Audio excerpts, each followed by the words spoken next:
Hey everyone. A number of my friends have asked me recently, what with the current working from home guidelines, how they can stay safe at home. As most businesses or most business users tend to be kind of from smaller businesses, typically where you don't have an IT team.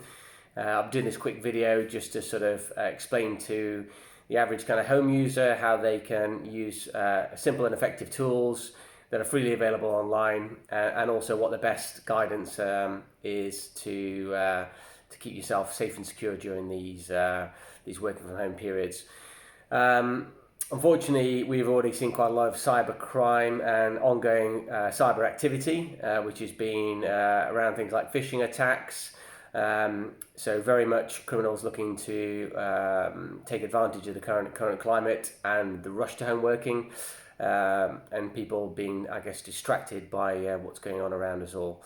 So I just wanted to sort of help out where I can and really put this video together just to sort of explain some top tips that we can all easily implement just to make sure that when we are working, we're working safe and securely. First one, I always recommend if we can, or if you can, is to make sure you kind of have a separate laptop from your home laptop or desktop. If that's not possible, the next best thing is to create a user profile, which you can do on either of the main operating systems. And the benefits of this is that when you're sharing a device with other users, especially children, they can be, or they are well known for downloading games and other applications that might actually be filled with viruses. They might be going to websites that have malware on them and things like that. So by creating your own profile, you're effectively isolating yourself and your files from the others on the main machine. So that's kind of an extra level of kind of protection. Outside of that, the main suggestion, or the next main suggestion, would be to make sure that you are up to date with all your software, that you've got the latest patches, and that's very easily done on both of the applications, either Windows or Apple OS. And the way you do that is by going into the security settings, which is in Mac world is just in security, and in Windows world is you're going via settings and onto settings, then security. So firstly, make sure you're up to date with all your patches that you've done, all your recent downloads, and secondly, any of the built-in security features that are available on them. My general advice would be to switch those all on.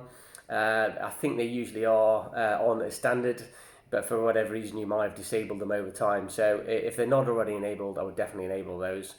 That should also include things like a basic firewall and also reasonably basic kind of malware and antivirus. I would also recommend on top of that you take another third-party antivirus, as you can't really beat a dedicated application, especially giving you much wider coverage. And obviously when you are out there on the internet looking for these applications, make sure you do tend to buy the applications that are more highly rated, because there have been a few instances of actual people offering free antivirus software that actually turns out to be riddled with viruses, so a real double whammy there. Outside of that, do be on the lookout for scams. As I've said, we are seeing more scams now, especially targeted at home workers. You're outside of the corporate environment now, or maybe you're just working from home, so you've got less protection than you might do in an office, which actually means that you need to be even more aware now. So don't click on that email. If anything gives you any suspicion, then definitely don't click on it. I always look at the originator, so click on the email address that it came from to see if that looks like the genuine email address. Or really the best advice is if it's, say, coming from your bank or your NHS local hospital or something like that, instead of actually clicking on any of the links actually in this in the email, I would actually then go to the main website itself. So open up your web browser, type in the website address of the site you're trying to get to, and actually make sure that it is genuine, and any sort of postings would be there when you logged in naturally anyway.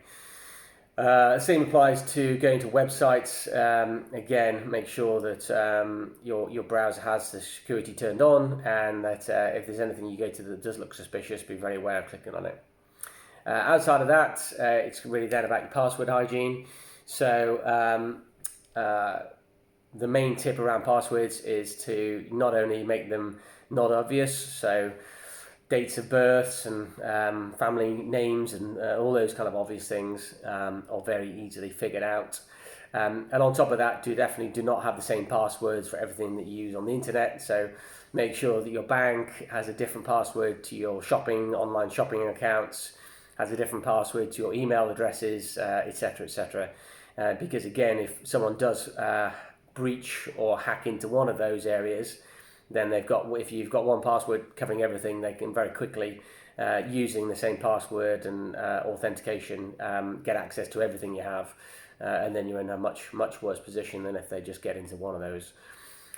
Make the passwords long and complex. We all know, add the characters, add numbers, make it maybe a combination of 3 words that would be very unique to you, and then you could think of, don't use obvious like you say, dates and child's names and all those kind of obvious things.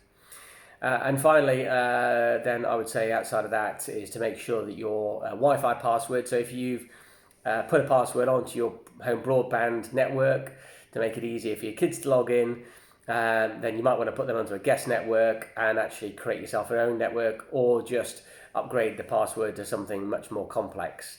If you didn't change the password and you've got your standard one, that's probably quite secure. They're usually quite a long string of complex numbers and letters and characters. But if you did change it to something easy, now would be the time to change it back, especially if you live in a kind of urban area or high density area where people could be in your neighborhood and very easily sort of get onto your network. So those are kind of my main sort of tips really. I'll be making some more of these videos, and as I said, my next one will be to follow up on the kind of corporate user. So what you do if you actually got an IT department, and how we can help to support those working from home in a more corporate environment. Stay safe out there, and good luck in these testing times. Bye.